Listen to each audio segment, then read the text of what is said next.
We're probably about 5 hours out from finishing up this sod job.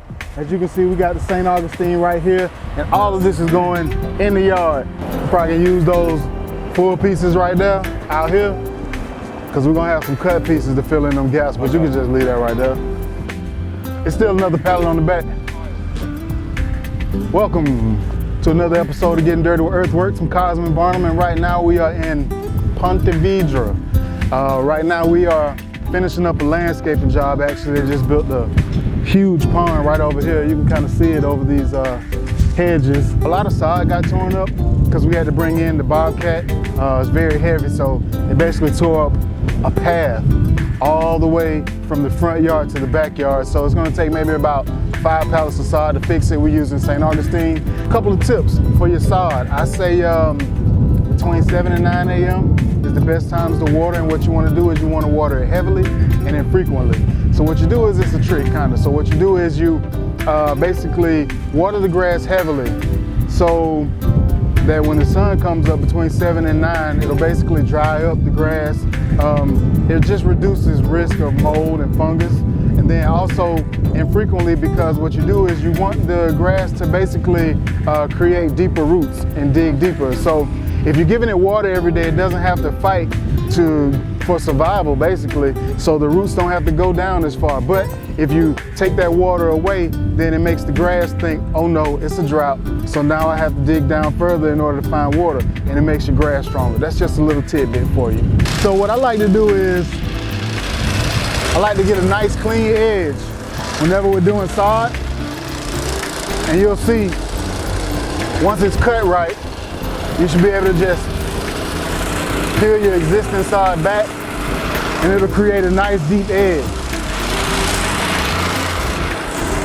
You also need some tools. These are two of my favorite tools using when I'm doing sod. The hard rake is basically for dragging the existing sod out, and this is for grading. So what you want to do is, once you take the sod out, you want to come back and you want to grade it.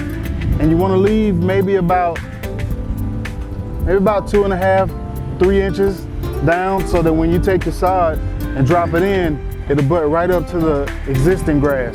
So it won't look like we've been out here making puzzle pieces. Now, even though this looks like an easy machine to operate, it's fairly easy, but you do have to be very careful when operating equipment.